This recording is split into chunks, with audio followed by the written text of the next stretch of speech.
selamat pagi, selamat hari Minggu Bapak Ibu Jemaat Tuhan yang dikasihi oleh Tuhan Yesus Kristus. Kita akan segera mendengarkan firman Tuhan. Namun sebelum kita membaca dan merenungkan firman Tuhan, terlebih dahulu mari kita berdoa. Saya pimpin kita dalam doa. Tuhan Allah Bapa di surga, kami bersyukur karena hari ini suatu hari perhentian di mana kami berhenti dari kegiatan kami, di keluarga kami masing-masing beribadah menyembah Tuhan. Dan tiba saatnya di mana kami mau membaca dan merenungkan firman Tuhan. Berkati kami melalui persiapan yang hamba-Mu lakukan sehingga melaluinya kami semua diberkati, dikuatkan, diteguhkan dalam iman percaya kami mengiring akan Tuhan. Kami siap mendengarkan firman Tuhan. Dalam nama Yesus kami berdoa. Haleluya. Amin. Bapak Ibu Saudara dikasih oleh Tuhan Yesus Kristus, firman Tuhan yang akan kita renungkan pada hari ini terdapat dalam Injil Matius pasal yang ke-26 ayat yang ke-26 sampai ayat yang ke-29. Sekali lagi, Injil Matius pasal 26 ayat 26 sampai ayat yang ke-29. Yang demikian bunyi firman Tuhan. Dan ketika mereka sedang makan, Yesus mengambil roti, mengucap berkat, memecah-mecahkannya, lalu memberikannya kepada murid-muridnya dan berkata, "Ambillah, makanlah, inilah tubuhku." Sesudah itu ia mengambil cawan, mengucap syukur, lalu memberikannya kepada mereka dan berkata, "Minumlah kamu semua dari cawan ini, sebab inilah darahku, darah perjanjian yang ditumpahkan bagi banyak orang untuk pengampunan dosa." Ayat yang ke-29. "Akan tetapi aku berkata kepadamu, mulai dari sekarang aku tidak akan minum lagi hasil pokok anggur ini sampai pada hari aku meminumnya, yaitu yang baru bersama-sama dengan kamu dalam kerajaan Bapa-Ku." Bapak Ibu Saudara yang dikasihi oleh Tuhan Yesus Kristus, tema firman Tuhan pagi hari ini yaitu jawaban atas ketidakpastian hidup. Jawaban atas ketidakpastian kehidupan manusia. Itu berdasarkan Matius pasal 26 ayat 26 sampai 29 tadi. Bapak Ibu Saudara dikasihi oleh Tuhan Yesus Kristus, dalam sepanjang sejarah kehidupan manusia, kita pernah melihat dan membaca beberapa orang yang terkenal, tersohor, dan bahkan disebut dengan orang kaya raya yang tidak menghiraukan Tuhan, bahkan menantang Tuhan dalam hidupnya, dan akhirnya mereka mati. Salah seorang di antaranya adalah kita kenal dengan John Lennon, seorang rocker, pemilik band rock and roll, yaitu disebut dengan The Beatles.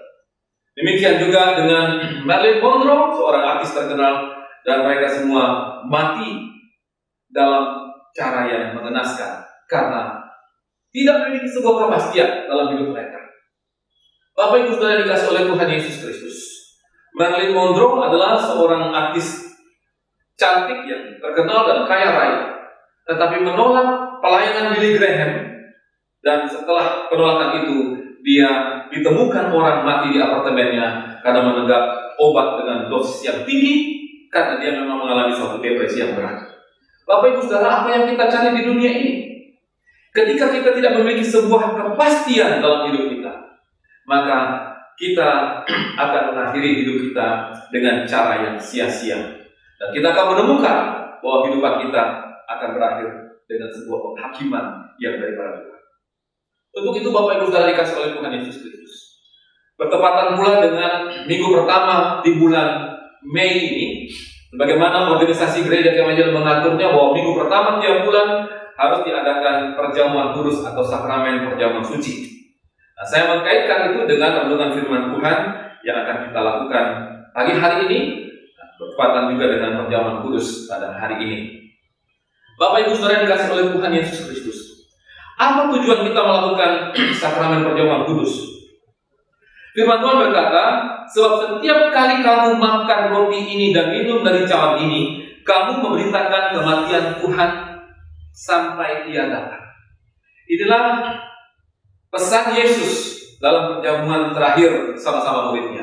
Dia katakan, setiap kali kamu makan dan minum roti dan minum cawan Tuhan, kamu memperingati dan memberitakan Tuhan sampai dia datang. Bapak Ibu Saudara yang dikasih oleh Tuhan Yesus Kristus, apa sih kebanggaan orang percaya memperingati, memberitakan seseorang yang mati tersalib dengan cara yang hina seperti itu? Saudara, apa kata firman Tuhan tentang kebangkitan Yesus? Di Injil Yohanes pasal 2 ayat 19, firman Tuhan berkata, jawab Yesus kepada mereka, "Rombak bait Allah ini, dan dalam 3 hari aku akan mendirikannya kembali." Pada ayat yang ke-21, tetapi yang dimaksudkannya dengan bait Allah itu ialah tubuhnya sendiri. Di Matius 16 ayat 21 dikatakan, mulai waktu itu Yesus mengatakan kepada murid-muridnya bahwa ia harus pergi ke Yerusalem dan menanggung banyak penderitaan dari pihak tua-tua dan imam-imam kepala dan ahli-ahli Taurat, dan lalu dibunuh dan dibangkitkan pada hari ketiga. Bapak Ibu Saudara, tidak ada manusia sehebat Yesus yang mengetahui persis apa yang akan terjadi di depannya. Tetapi dengan jelas Yesus menceritakan kepada murid-muridnya bahwa ada hal-hal yang akan dihadapinya dan harus dilaluinya dan akan terjadi di dalam kehidupannya. Bapak Ibu Saudara yang dikasih oleh Tuhan Yesus Kristus, semua hal yang berhubungan dengan kebangkitan Yesus dari kematian terkonfirmasi oleh firman Tuhan, di mana Bapak Ibu Saudara, Allah Bapa, Roh Kudus, bahkan diri Yesus Kristus sendiri terlibat langsung di dalam kebangkitan Yesus. Artinya, Yesus mati, tetapi dia bangkit karena kuasa daripada Allah Bapa, Putra, dan Roh Kudus, yaitu Allah Tritunggal yang Esa itu. Bapak Ibu jemaat Tuhan yang dikasih oleh Tuhan Yesus Kristus, mari kita lihat satu persatu konfirmasi firman Tuhan tentang kebangkitan Tuhan Yesus Kristus. Yang pertama terdapat dalam kitab Galatia pasal 1 ayat 1, di mana Rasul Paulus berkata, seorang rasul bukan karena manusia, juga bukan oleh seorang manusia, melainkan oleh Yesus Kristus dan Allah Bapa yang telah membangkitkan dia dari antara orang mati. Galatia 1 ayat 1 mengatakan bahwa Allah Bapa membangkitkan Yesus dari antara orang mati. Bagaimana firman Tuhan dalam Roma pasal 8 ayat 11? Sana dikatakan, dan jika roh dia yang telah membangkitkan Yesus dari antara orang mati diam di dalam kamu, maka ia telah membangkitkan Yesus Kristus dari antara orang mati, akan membangkitkan juga tubuhmu yang fana itu oleh rohnya yang diam di dalam kamu. Roh Kudus terlibat di dalam membangkitkan Tuhan Yesus Kristus. Karena kita lihat apa kata Yesus Kristus tentang dirinya sendiri.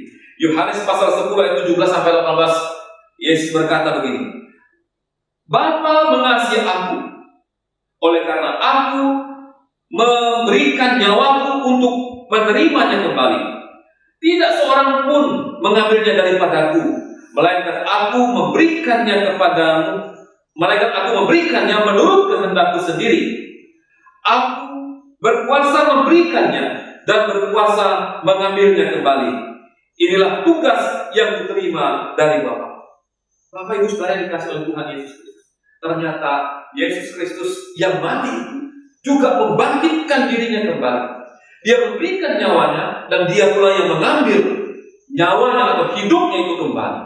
Nah Bapak Ibu Saudara yang dikasih oleh Tuhan, itu sebabnya dalam pesan perjamuan terakhir Yesus mengatakan, seberapa banyak kali kamu makan dan minum dari cawan Tuhan, kamu memberitakan kematian Tuhan hingga ia datang. Apa artinya Bapak Ibu?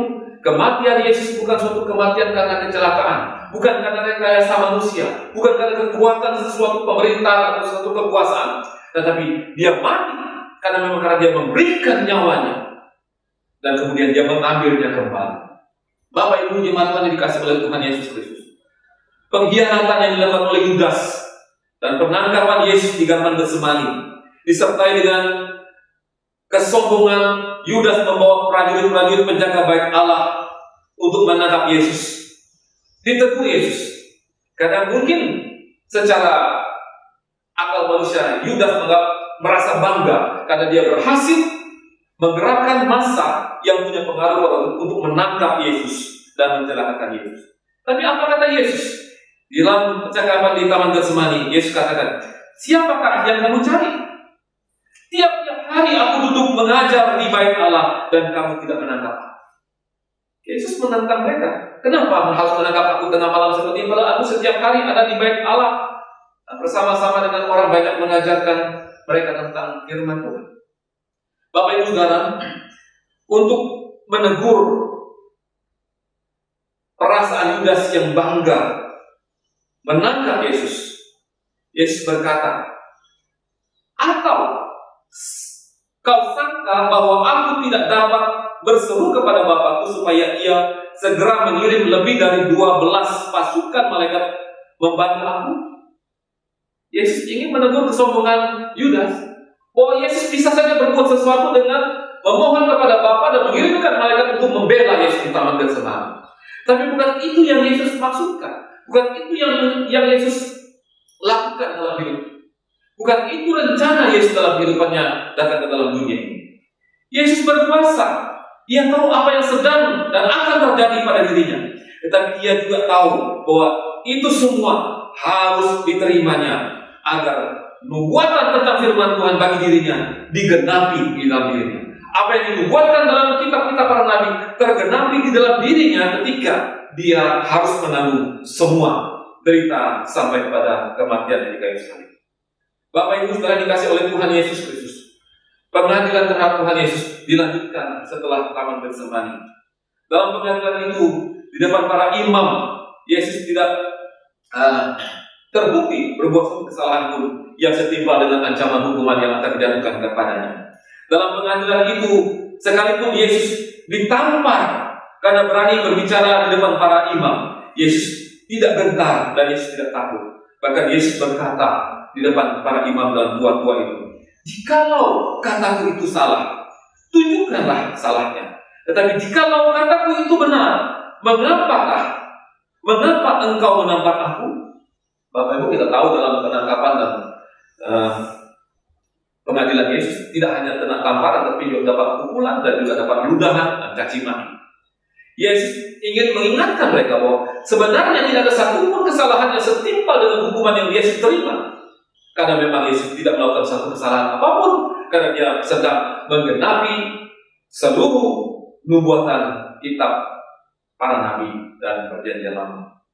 Bapak Ibu sudah dikasih oleh Tuhan Yesus Kristus, pengadilan tua-tua dan imam-imam besar ini adalah pengadilan yang tidak berdasar dan tidak ada kebenaran di dalamnya. Siapakah sesungguhnya yang akan menjadi hakim untuk mengadili umat manusia dengan adil? Apakah tokoh agama? Apakah imam-imam orang Farisi? Sehingga mereka bertekad untuk menggunakan pengaruh mereka untuk mengadili Tuhan Yesus. Kisah Rasul pasal 10 ayat 42, firman Tuhan berkata, dan ia telah menugaskan kami memberitakan kepada seluruh bangsa dan bersaksi bahwa dialah yang ditentukan Allah menjadi hakim atas orang-orang hidup dan orang-orang mati. Bapak Ibu, firman Tuhan mengatakan bahwa memang Yesuslah, dialah yang ditentukan Allah untuk menjadi hakim. Tapi sebelum dia menjadi hakim, dia dihakimi terlebih dahulu oleh manusia dengan kesalahan yang tidak ada padanya, dengan tuduhan yang tidak benar terhadap dirinya. Bapak Ibu Saudara, selanjutnya kita terus melihat peristiwa kematian Kristus sehubungan dengan perjamuan kudus. Tuhan Yesus harus berhadapan dengan Pontius Pilatus. Pontius Pilatus adalah gubernur Romawi yang sedang berkuasa di Yerusalem ketika itu. Orang Yahudi membawa Yesus ke depan Pilatus. Bapak Ibu, dalam persidangan Pilatus memainkan peranan politik dan orang-orang Yahudi bermain atas nama agama dan didukung dengan teriakan-teriakan orang-orang Yahudi di luar pagar sana dengan teriakan, salibkanlah dia, salibkanlah dia. Bapak Ibu Saudara, mereka orang-orang Yahudi, imam besar dan tua-tua ini tidak akan mau masuk ke dalam halaman gubernur Pilatus karena itu akan menajiskan diri mereka. Karena keesokan harinya mereka harus merayakan Paskah dan makan Paskah. Bapak Ibu, betapa kuatnya keimanan dan keagamaan yang mereka anut, sementara mereka sedang mengadili seseorang yang namanya Yesus Kristus Tuhan, dan mereka tidak menyadari bahwa itulah yang akan menyelamatkan dan menjadi hakim atas seluruh umat manusia. Bapak Ibu Saudara, dalam tindakannya kita melihat bahwa Pilatus memang ragu-ragu, dan Yesus mengetahui kehendak Allah harus terjadi di atas atau di dalam dirinya sendiri. Keputusan Pilatus adalah kehendak orang banyak, tetapi Yesus tahu bahwa itu dia lakukan untuk menggenapi seluruh kehendak Allah dalam diri Yesus. Di halaman Pilatus itulah awal cambuk menyayat tubuh Tuhan Yesus Kristus. Di Taman Getsemani, Yesus sudah mengetahui peristiwa sadis yang akan menimpa dirinya. Sehingga di dalam doa Yesus di Getsemani, Yesus berdoa seperti ini. Ya Bapa, ya Aba, tidak ada yang mustahil bagimu. Ambillah cawan ini daripadaku, tetapi janganlah apa yang aku kehendaki, melainkan apa yang Engkau kehendaki. Apa artinya? Yesus tahu bahwa semua yang berat, semua yang pedih, semua yang bentuknya siksaan sampai kematian di kayu salib harus dia hadapi, bukan karena kehendaknya, tetapi kehendak Bapa yang mengutus dia ke dalam dunia. Bapak Ibu Saudara, sampai kepada penyaliban Yesus. Yesus disalibkan, diletakkan di antara kedua orang penjahat. Dan di atas kepala Yesus di atas salibnya ada sebuah papan bertuliskan, Yesus orang Nazaret, Raja orang Yahudi. Bapak Ibu Saudara, tindakan yang diambil oleh algojo Romawi di bawah kaki salib Yesus, seperti misalnya mengambil undian atau mengundi baju Yesus, dan kemudian teriakan Yesus yang kepayahan di atas kayu salib dengan mengatakan, aku haus. Itu semua adalah penggenapan dari nubuatan-nubuatan tentang dirinya di kitab-kitab para nabi, yaitu Perjanjian Lama. Kemudian Yesus mengakhiri semuanya itu dengan sebuah teriakan yang memilukan. Tepat pada pukul jam 12 siang, Yesus berseru, sudah selesai. Artinya, apa yang harus ditanggung, apa yang harus dipikul oleh Yesus, itu diselesaikan dengan cara yang sempurna. Artinya, segala urusan pengorbanan dirinya bagaikan seekor anak domba Paskah telah digenapi di dalam dirinya, telah selesai dalam tugasnya di kayu salib. Kemudian, Bapak Ibu Saudara, setelah sepi kurang lebih 6 jam, lambung Yesus ditusuk oleh lembing seorang algojo Romawi. Bapak Ibu Saudara, mengapa demikian?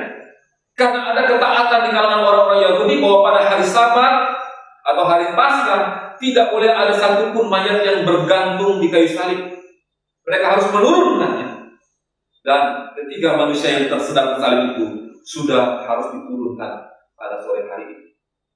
Dan untuk membuktikan apakah mereka yang tersalib itu benar-benar mati, maka kaki mereka harus dipukul dengan palu besi sehingga patah. Tetapi Bapak Ibu Saudara, kaki Yesus tidak dipukul dan tidak dipatahkan, karena sekali lagi mereka melihat bahwa Yesus memang sungguh-sungguh benar telah mati, dan terlebih dahulu mati dari kedua penyambut yang lainnya. Dan Yesus dinyatakan mati sehingga kakinya tidak dipatahkan oleh algojo Romawi itu. Bapak Ibu Saudara dikasih oleh Tuhan Yesus Kristus. Kita bicara tadi soal kematian Yesus Kristus. Kita bicara soal kematian yang mengerikan, tuduhan dan lain sebagainya, penderitaan yang dia hadapi. Sekarang ini kita sedang ada dalam situasi yang belum berhenti, yaitu ketakutan tentang kematian. Semua manusia tidak ingin mati karena sakit atau karena tertular oleh virus COVID-19. Tetapi Bapak Ibu Saudara, kematian bukan akhir dari segala-galanya. Binatang mati selesai, tetapi setiap orang yang memeluk agama apapun, mereka percaya bahwa setelah kematian akan ada penghakiman, akan ada perjumpaan dengan Sang Khalik, Sang Pencipta. Masih ada kehidupan setelah kematian. Dan itu perlu kita renungkan pada hari-hari. Kita tidak hanya harus takut dengan kematian jasmani, tetapi kita juga perlu memeriksa dan merenungkan hidup kita. Benarkah kita sudah memastikan bahwa kita akan hidup setelah kematian atau setelah zaman berakhir nanti? Bapak Ibu saudara kasih Tuhan Yesus Kristus, Wahyu pasal 20 mengatakan setelah pengangkatan orang-orang percaya, yaitu kita yang percaya kepadanya, maka kita akan memerintah bersama-sama dengan Kristus selama 1000 tahun lamanya. Bapak Ibu saudara, untuk jelasnya dalam kitab Wahyu pasal 20 ayat 6 firman Tuhan berkata, berbahagialah dan kuduslah ia yang mendapat bagian dalam kebangkitan pertama itu. Kematian yang kedua tidak berkuasa lagi atas mereka, tetapi mereka akan menjadi imam-imam Allah dan Kristus, dan mereka akan memerintah sebagai raja bersama-sama dengan Dia 1000 tahun lamanya. Bapak Ibu saudara, orang yang percaya kepada Yesus, ketika Kristus datang pada kali yang kedua, akan dibangkitkan sebagaimana Kristus bangkit, dan mereka akan hidup menjadi imam-imam Allah, menjadi sahabat-sahabat Kristus, memerintah selama 1000 tahun lamanya.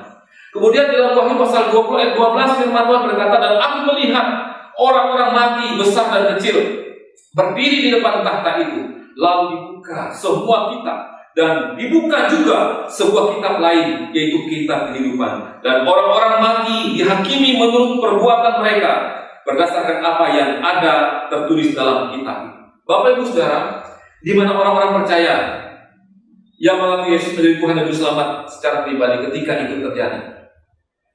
1 Tesalonika pasal 4:17 jelas berkata, demikianlah kita akan selama-lamanya bersama-sama dengan Tuhan. Ketika Kristus Yesus datang kedua kali sebagai hakim, sebagai Tuhan, Dia akan menemui semua umat manusia.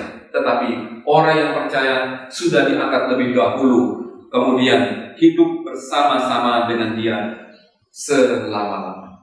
Bapak Ibu saudara, tidak ada manusia yang bisa masuk surga hanya dengan melakukan kebaikan-kebaikan manusiawi biasa. Karena tidak ada seorang manusia pun yang sanggup melakukan kebaikan hukum Taurat secara utuh dan sempurna. Standar kebaikan itu Bapak Ibu saudara diturunkan Tuhan dalam bentuk 10 perintah Allah. Jangan ini, jangan ini, jangan itu. Dan kita harus jujur, tidak ada satu manusia pun yang sanggup melakukan kebenaran pertaatan terhadap hukum Taurat secara utuh, secara sempurna. Bapak Ibu saudara, firman Tuhan mengatakan bahwa perbuatan baik bagaikan kain kotor, bagaikan sesuatu yang najis di hadapan Tuhan. Saya bacakan dalam Yesaya pasal 64 ayat 6, di mana firman Tuhan berkata, demikianlah kami sekalian seperti seorang najis, dan segala kesalehan kami seperti kain kotor. Kesalehan kami seperti kain kotor. Bapak Ibu saudara, semua yang baik yang dibuat oleh manusia itu di hadapan Tuhan dikatakan bagaikan kain kotor, kain yang menjijikkan, kain yang najis di hadapan Tuhan. Artinya manusia itu najis di hadapan Tuhan yang Maha Suci. Kita tidak bisa bersanding dengan Tuhan yang Maha Suci karena kita najis bagaikan kain yang sangat kotor yang tidak layak di hadapannya. Bapak Ibu saudara, apa pengertian banyak orang tentang dosa? Manusia selalu berpikir bahwa dosa itu ya pelanggaran atau pembangkangan terhadap aturan-aturan agama atau aturan Tuhan. Bapak Ibu saudara, di dalam doa Bapa kami, Yesus mengajarkan murid-muridnya di Matius pasal 6 ayat 12, di mana Yesus mengajar mereka berdoa seperti ini. Ampunilah kami akan kesalahan kami, seperti kami juga mengampuni orang yang bersalah kepada kami. Bapak Ibu saudara, kata kesalahan di sini dalam bahasa Yunaninya yaitu opelema. Opelema artinya utang. Ampunilah kesalahan kami, ampunilah utang kami, ampunilah dosa kami. Bapak Ibu saudara, dosa itu adalah utang. Utang itu adalah satu tanggung jawab yang harus dilunasi, harus dibayar. Nah, ketika manusia jatuh dalam dosa atau melakukan satu saja dosa, nggak usah banyak, satu saja pelanggaran terhadap hukum Taurat, maka dia memiliki utang, dia memiliki suatu dosa yang harus dia pertanggungjawabkan atau dia bayar.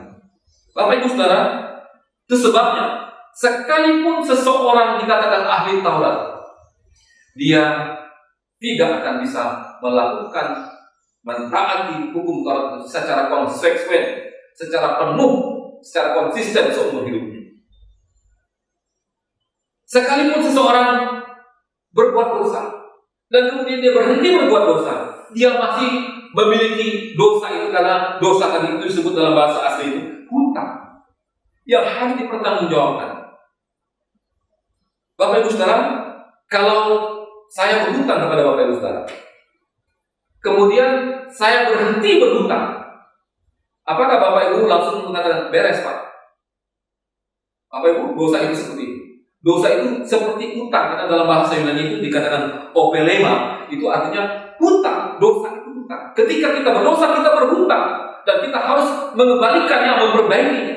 Nah, Bapak Ibu Saudara, kalau bicara soal hutang, kalau kita sebagai manusia tertimpa hutang dan kita tidak sanggup membayar hutang, kita sudah jatuh dalam dosa dan kita hidup dalam dosa, kita tidak mampu lagi keluar dari situ, maka manusia membutuhkan seseorang yang mampu membayarkan hutang.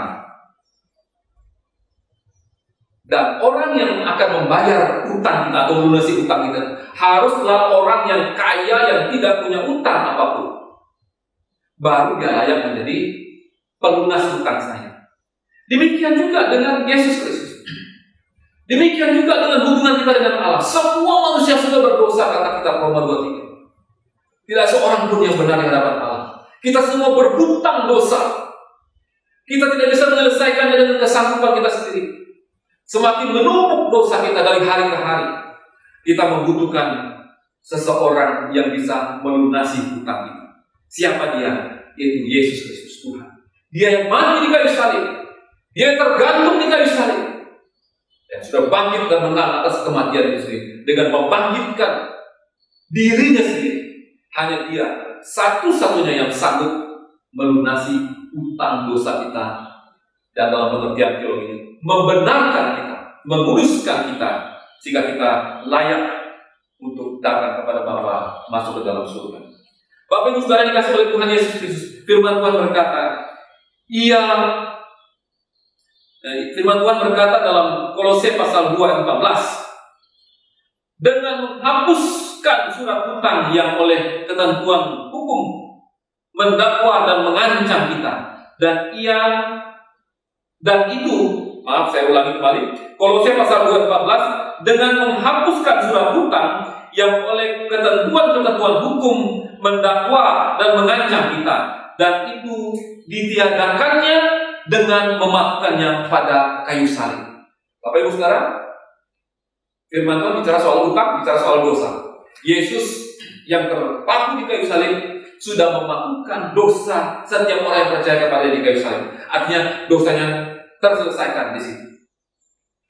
Bapak Ibu yang dikasihi oleh Tuhan Yesus Kristus, ajaran agama selalu mengajarkan agar manusia berusaha baik, mencari Allah, mendekatkan diri kepada Allah, mencari Tuhan dalam hidupnya. Tetapi konsep itu rupanya tidak cocok dengan apa yang dikatakan dalam firman Tuhan. Kita tidak berdaya untuk mencari Tuhan, tetapi Tuhanlah yang mencari manusia. Kalau kita lihat dalam kitab Kejadian pasal 3, kejatuhan manusia pertama Adam dan Hawa. Ketika Adam dan Hawa jatuh dalam dosa, Adam dan Hawa tidak mencari Tuhan, tetapi mereka bersembunyi. Dan saat mereka sembunyilah, kita lihat Tuhan Allah datang dengan sapaan yang lembut. Adam, di mana? Artinya Bapak Ibu, ketika manusia melakukan dosa, jatuh dalam dosa, tak berdaya karena dosa, manusia takut dan bersembunyi dari hadapan Allah. Tetapi Allah yang datang mencari manusia, dan itu yang kita kenal dengan kata Yohanes pasal 1 ayat 1. Firman menjadi manusia. Firman Logos, yaitu Yesus Kristus sendiri yang adalah firman, menjadi, mengambil rupa, mengambil wujud, berinkarnasi menjadi manusia untuk sementara waktu. Dan setiap orang yang percaya kepada Dia, surat hutang dosanya dipakukan di kayu salib, kata firman Tuhan.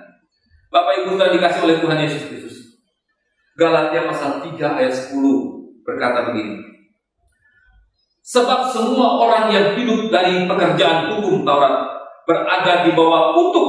Sebab ada tertulis, terkutuklah orang yang tidak setia melakukan segala sesuatu yang tertulis dalam kitab hukum Taurat. Bapak Ibu Saudara, firman Tuhan katakan, terkutuklah orang yang tidak setia melakukan segala sesuatu yang tertulis dalam hukum Taurat. Ada yang sanggup melakukan seluruh hukum Taurat? Sekali lagi kita harus jujur di hadapan Tuhan bahwa tidak ada satu orang pun yang sanggup. Kita diselamatkan karena iman percaya kepada Tuhan Yesus. Kita diselamatkan karena anugerah Tuhan kepada umat manusia. Begitu mahalnya arti sebuah kehidupan kekal yang Tuhan berikan kepada kita melalui Tuhan Yesus Kristus. Yesus sudah memberikan semuanya bagi kita. Dan hari ini bertepatan dengan sakramen perjamuan kudus, mengingatkan kita kembali kematian fisik, kematian jasmani. Apakah itu mati karena kecelakaan, mati karena usia tua, mati karena sakit, mati karena corona, apapun penyebab seseorang mati, itu bukan akhir segala-galanya. Karena kita harus dan wajib bertemu dengan Sang Pemilik buku kehidupan seperti kita buat. Kitab kehidupan akan dibuka. Ketika nama kita tertulis di situ, maka kita akan mendapatkan kehidupan yang kekal. Tapi ketika nama kita tidak tertulis di situ, maka kita akan dicampakkan ke dalam lautan api. Bapak Ibu Saudara dikasih oleh Tuhan Yesus, satu ayat lagi terakhir untuk menutup firman Tuhan ini. Itu terdapat dalam Galatia pasal 2 ayat 16 yang demikian bunyi firman Tuhan. Kamu tahu bahwa tidak seorang pun yang dibenarkan oleh karena melakukan hukum Taurat, tetapi hanya oleh karena iman dalam Kristus Yesus. Sebab itu kami pun telah percaya kepada Kristus Yesus, supaya kami dibenarkan oleh karena iman dalam Kristus Yesus, dan bukan oleh karena melakukan hukum Taurat. Sebab tidak ada seorang pun yang dibenarkan oleh karena melakukan hukum Taurat. Jelas Bapak Ibu Saudara dalam kitab Galatia pasal 2 ayat 16 bahwa tidak ada seorang pun yang berkenan di hadapan Allah karena sanggup melakukan hukum Taurat. Demikian firman Tuhan, dan kita akan jelang masuk dalam perjamuan kudus, dan kita berdoa, ucap syukur buat firman Tuhan yang sudah kita dengarkan. Kita berdoa. Bapa di surga, kami bersyukur karena ada firman Tuhan yang mengingatkan kami lagi di tengah-tengah ketakutan manusia akan kematian. Tetapi kami dikuatkan oleh firman Tuhan bahwa kematian di dunia ini bukan akhir dari kehidupan kami. Karena setiap kami yang percaya kepada Kristus yang tersalib, yang mati dan bangkit, pasti mendapatkan kehidupan yang kekal, karena kami akan dibangkitkan pada hari penghakiman itu, dan kami akan memerintah dan terus hidup bersama-sama dengan Tuhan dalam kekekalan. Terima kasih Bapa, di dalam nama Kristus Yesus kami berdoa serta mengucap syukur. Haleluya. Amin.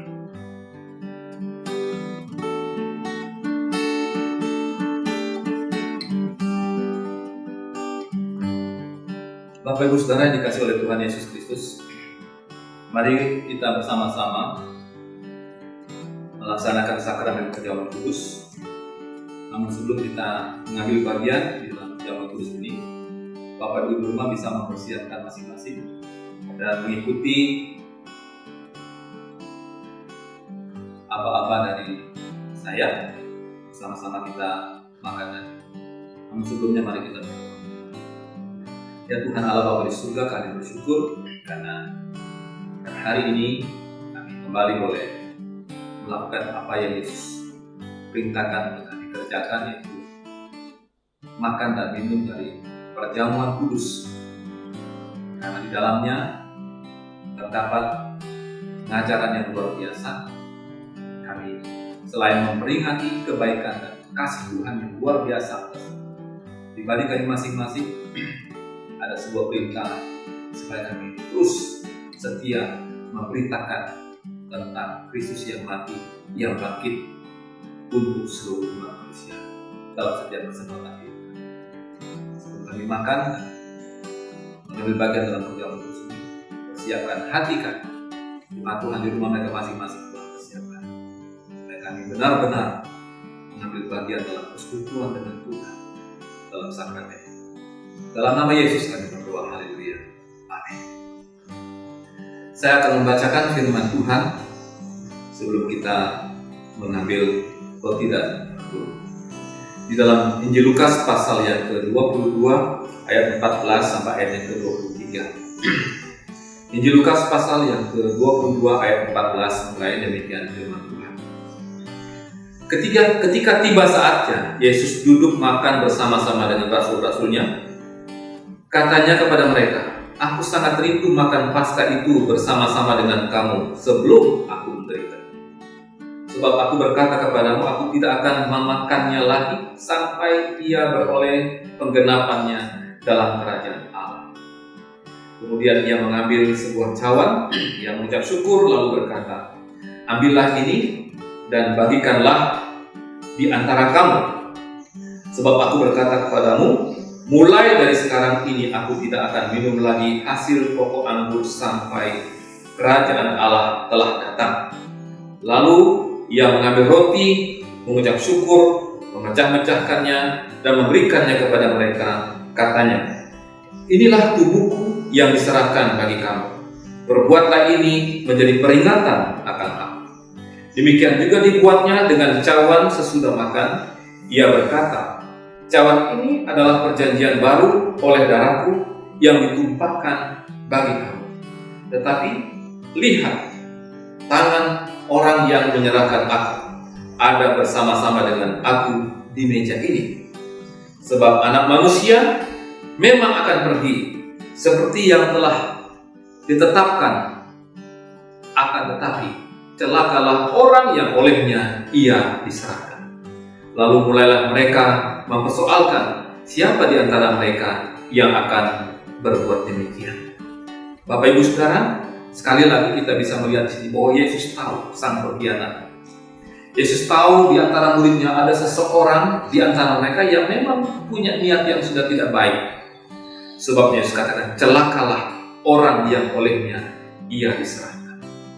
Dan memang celaka benar dihadapi oleh Yudas. Dia melarikan diri, dia menyesali tetapi dia tidak bertobat. Dia malah menggantungkan dirinya dan mati. Bapak Ibu Saudara, sebelum kita makan dan minum perjamuan kudus, kita sekali lagi perlu memeriksa diri kita masing-masing di hadapan Tuhan. Adakah kita hidup berkenan di hadapan Tuhan? Saya yakin bahwa kita selalu menyakiti hati Tuhan dan selalu tidak setia kepada apa yang Tuhan minta untuk kita lakukan. Kita tidak lebih daripada Yudas yang berkhianat kepada Yesus. Tetapi Bapak Ibu Saudara, atas anugerah dan rahmat Allah, Tuhan menunggu kita untuk kita datang kepadanya. Bukan melarikan diri seperti Yudas, tapi mari kita kembali seperti Petrus. Petrus menyangkal tetapi dia kembali dan dia menjadi militan di dalam tangan Tuhan. Bapak Ibu, semua tunduk kepala di rumah masing-masing dan kita berdoa, kita memeriksa diri kita di hadapan Tuhan sebelum kita mengambil bagian dalam perjamuan kudus. Mari kita berdoa.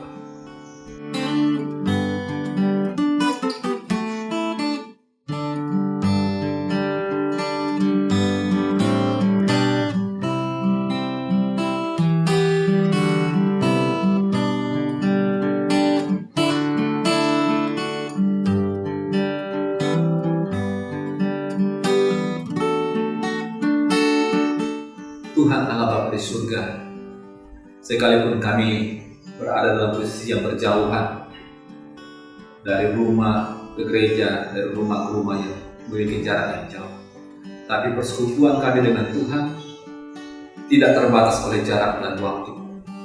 Allah hadir, Allah berfirman, Allah mengetuk hati semua kami dimanapun rumah Tuhan sedang mengikuti perjamuan kudus. Biarlah melalui perjamuan kudus ini sekali lagi kami diingatkan dan iman kami selalu kuat dan teguh di dalam pengiringan kami kepada Tuhan Yesus. Sekali lagi Tuhan, ampunilah salah dan dosa kami. Dengar doa kami, kuduskan dan sucikan kami. Kami siap mengambil bagian dalam perjamuan kudus ini. Haleluya. Amin. Bapak Ibu Saudara dikasih oleh Tuhan Yesus Kristus, sebagaimana firman Tuhan mengatakan bahwa Yesus mengambil roti, mengambil anggur, dan menggambarkan dirinya bagaikan dua benda mati. roti yang dipecah-pecahkan, dan anggur yang dicurahkan melambangkan pengorbanan Kristus Yesus. Bapak Ibu Saudara, mari kita mengambil roti kita bersama-sama. Kita angkat roti kita bersama-sama dan dengarkanlah firman Tuhan. Yesus mengucap syukur atasnya lalu berkata, "Inilah tubuhku yang diserahkan bagi kamu. Perbuatlah ini menjadi peringatan akan." Marilah kita makan bersama-sama dengan iman.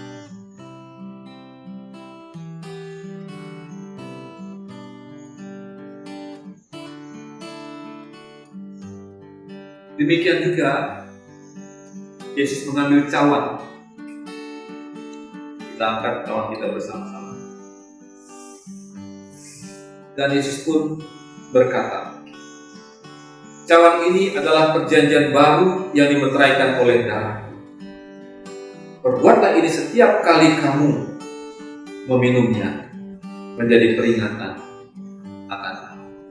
Kita minum bersama-sama dengan iman.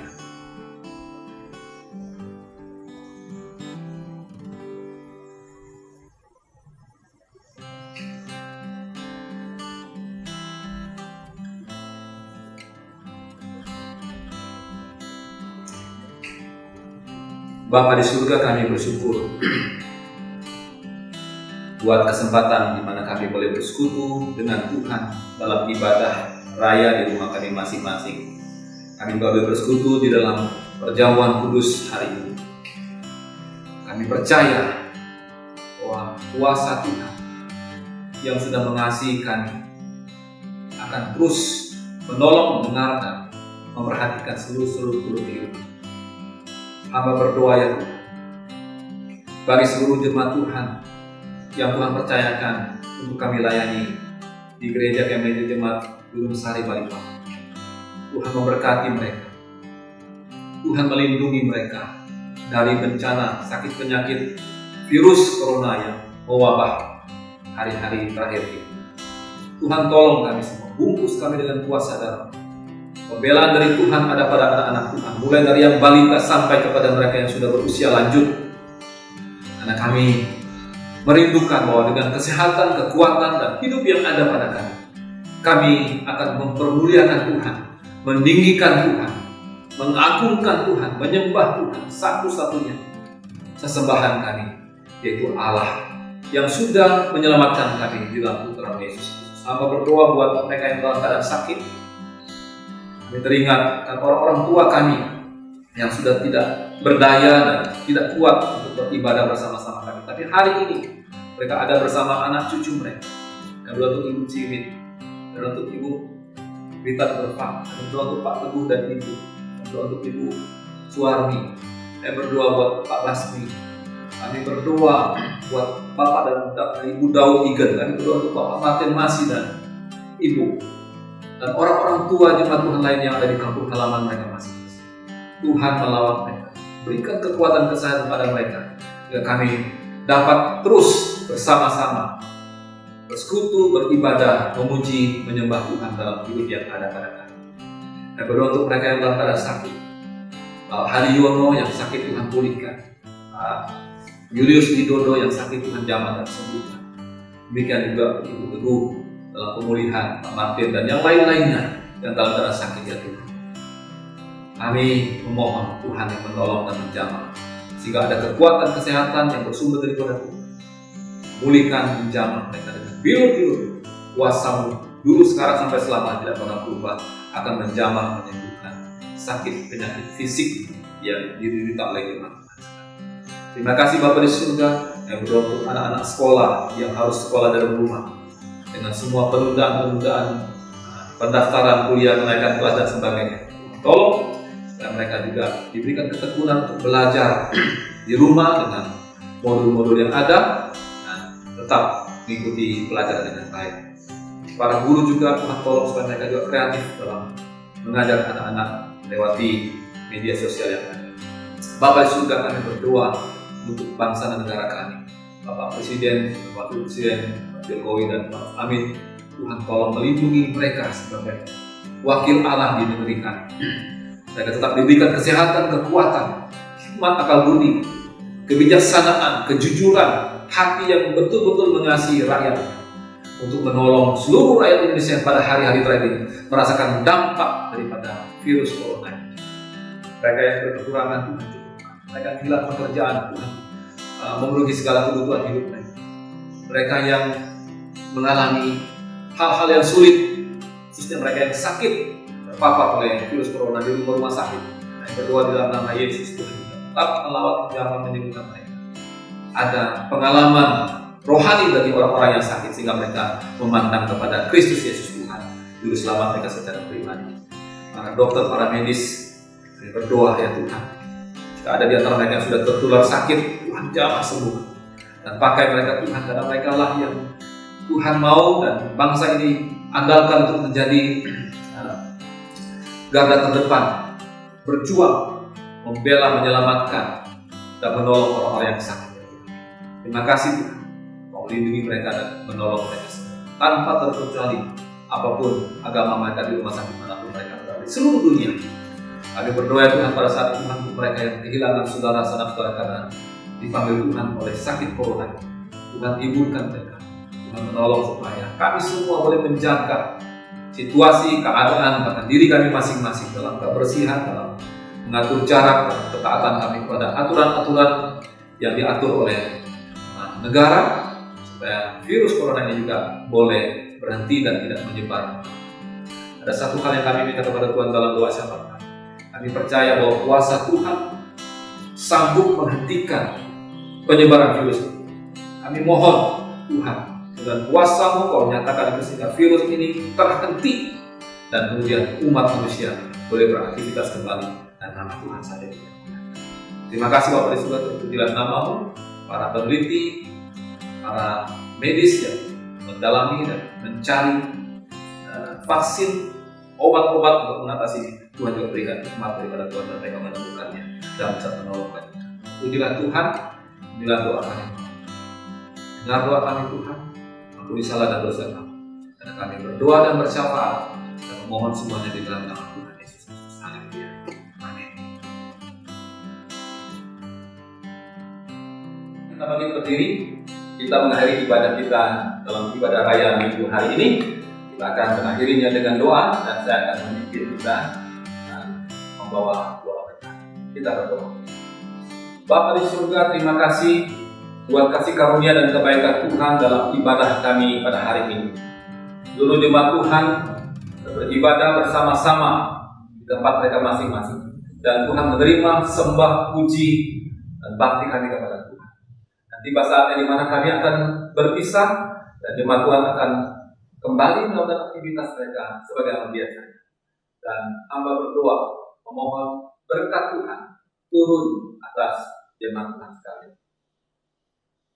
Allah yang adalah sumber damai sejahtera, yang oleh darah perjanjian yang kekal telah membawa kembali dari antara orang mati Gembala Agung segala domba, yaitu Yesus Kristus Tuhan kita, kiranya melengkapi jemaat Tuhan sekalian dengan segala yang baik untuk melakukan kehendak-Nya dan mengerjakan di dalam kita apa yang berkenan kepadanya oleh Yesus Kristus. Dan bagi Dialah kemuliaan sampai selama.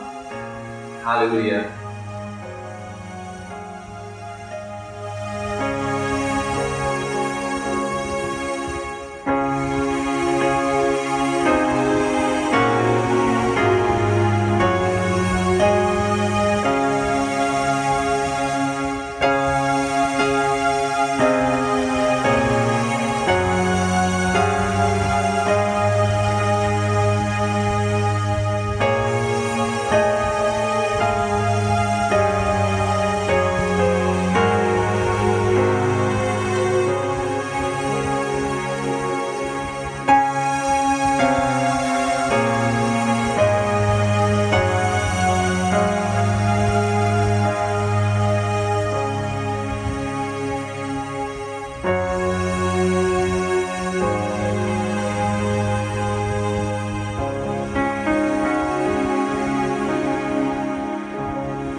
hari Minggu. Tuhan memberkati kita semua. Amin.